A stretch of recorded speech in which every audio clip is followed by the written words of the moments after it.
Presque de l'info, c'est la revue de Presque de Nicolas Canteloup.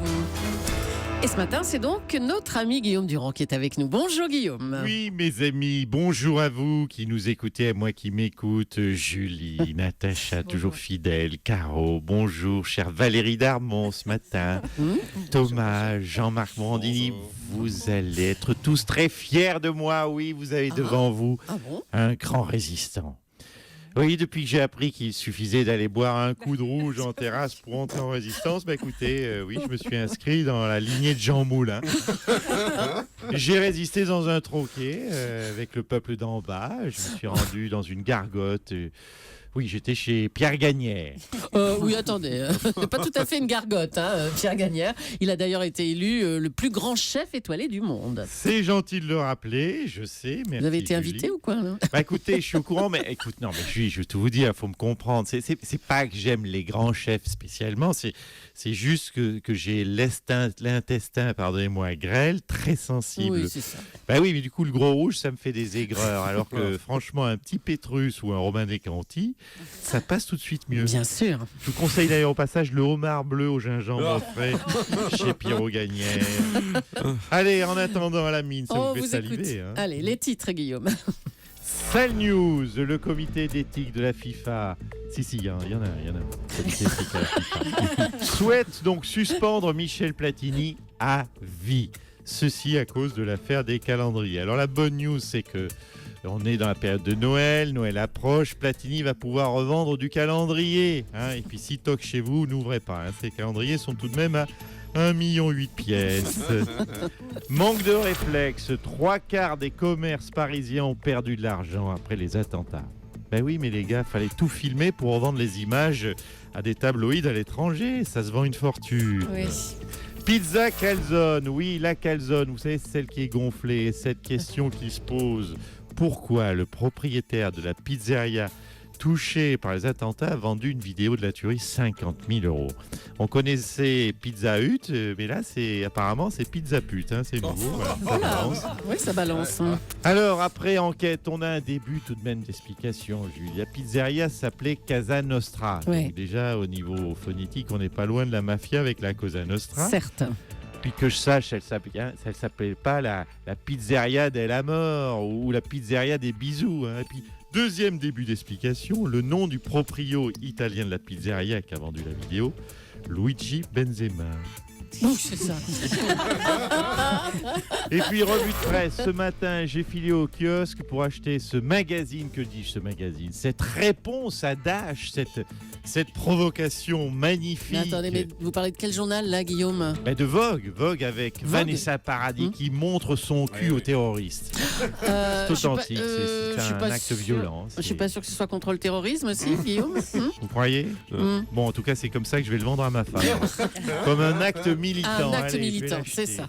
D'accord. Merci Guillaume, merci d'être venu. Un mot de santé maintenant. Le Truvada, le traitement préventif au VIH, a reçu le feu vert de Marisol Touraine. Philippe Douste-Blazy, bonjour. Oui, bonjour. Alors enfin une bonne nouvelle dans l'actu. Oui, tout à fait. Alors, en effet, mon confrère, d'ailleurs, le docteur Morandini, confirmera. Je confirme.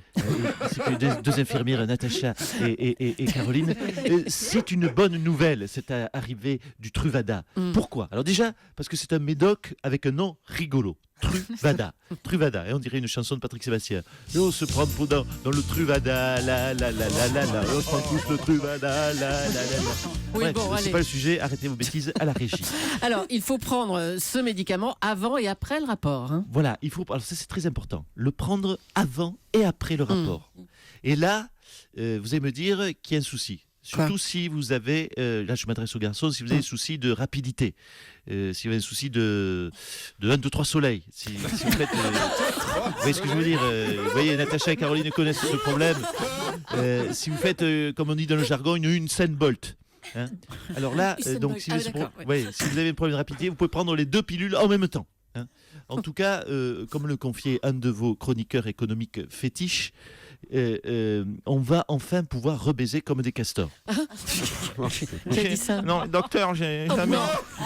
Je vous avais dit ça en off. Et puis pour le 1, 2, 3 soleil aussi. Non, mais écoutez, je n'avais jamais dit que je parlais de vous. Par contre, maintenant que vous l'avez dit, j'ai l'impression que tout le monde est au courant. Ah bah oui. Hein, je serais sûr. Attendez, je vous interromps pour une précision importante quand même. Il faut le répéter, le Truvada n'est pas un substitut au préservatif, hein, docteur. Voilà, bravo Julie pour ce message de santé. Et d'ailleurs, à propos de préservatifs, je me suis permis d'en emprunter 2 dans le manteau d'un de vos animateurs ici présents. Ah, Non, alors... non, ne faites pas la tête, cher confrère. Il vous en reste 34, vous tiendrez jusqu'à ce soir. Heureusement que c'est de la radio. Oui, c'est ça. Merci Philippe Douste-Blazy. Une fois encore après l'attentat du musée du Bardo en mars et les attaques de juin, la Tunisie est frappée.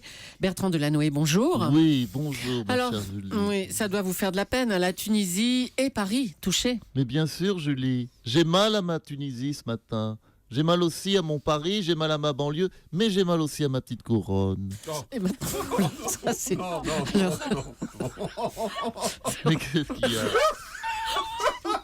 non mais arrêtez, vous le rendez ambigu en rigolant là. Mais qui rit? Moi c'est Jean-Marc. Oh la vache! Bon alors maintenant Bertrand, il faut réapprendre à vivre et retourner dans les magasins qui pour l'instant, faut bien le dire, ils sont loin de faire le plein. Hein. Oui, donc c'est un appel, c'est un cri que je lance. Courez donc sur les marchés de Noël, mes amis parisiens. Allez acheter des produits authentiques, allez acheter des ponchos péruviens fluo, des guirlandes made in China, du vin chaud made in Pakistan et des santons de Provence portugais. Après l'horreur, place aux horreurs. Ouais. Alors un mot de Jawad, vous savez, le loueur d'appartements pour terroristes. Après 6 jours de garde à vue, il a été déféré au palais de justice. Et on va faire un point maintenant sur l'enquête. On va laisser Bertrand Delanoë. Et on va faire un point sur l'enquête avec notre spécialiste justice, c'est Christophe Ondelat. Javad. L'affaire Javad. Quoique n'a-t-il bien pu n'arriver à Javad pour qu'il dise « j'ai rien vu, j'ai rien entendu, je pouvais pas me douter que ces terroristes étaient en fait des terroristes, monsieur ». C'est ce que nous avons tenté de élucider dans ce nouveau numéro de Faisez entrer celui-là qui est coupable. Nous sommes le samedi 14 novembre, lendemain de ce sanglant vendredi 13. Javad n'est pas au courant de ce qu'il s'est passé la veille.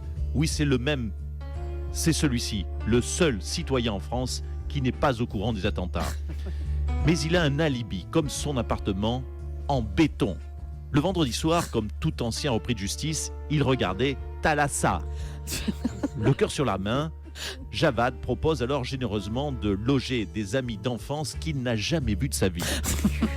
Ils disent revenir du Bataclan. Javad pense alors immédiatement, très logiquement, à un groupe de rock. Le samedi matin, des joyeux djihadistes s'installent donc dans le confortable loft squat de Jawad. Ils lui demandent alors des tapis. Jawad percute immédiatement, ce sont très certainement des passionnés de yoga. Jawad ne se doute alors de rien. Altruiste, Jawad les aide à monter leurs courses. Des yaourts, des carottes, des bouteilles de lait, des packs d'explosifs, de la TNT ainsi que des roquettes. Mais pourquoi des roquettes ? S'interroge Jawad alors perturbé. Pour faire une salade de roquettes, lui répond une jeune kamikaze derrière son niqab. De la salade de roquettes, l'explication tient la route. Jawad ne se doute toujours de rien. La suite, vous la connaissez. Le mercredi suivant, une légère altercation a lieu chez Jawad entre les mystérieux locataires franco-islamo-débilo abruto-belges et la police. Bilan 6-0 pour la police et pourtant, Federer n'était pas au service. Oh là là, ça va pas. Jawad découvre son appartement dévasté. Là encore, tout fait sens. C'était bien un groupe de rock, puisque tout le monde le sait. Après un concert, les rockers dévastent toujours leur chambre d'hôtel. C'était Christophe Ondelat pour Faisez entrer celui-ci qui a essayé de nous prendre pour des cons. Bravo. Merci, bravo Nicolas Canteloup et à ses auteurs. Philippe Cavrivière, Laurent Vassilian et Arnaud Demange. Nicolas qui revient demain matin à 8h40 pour la revue de presse en direct. Et on la retrouve cette revue de presse à 12h50 tous les jours dans Europe Midi avec, avec Christophe Ondelat, avec Jean-Michel Oh là Apathy là. Ah oui, non. Oh là là. Reposez-vous un peu. et Maxime Switek.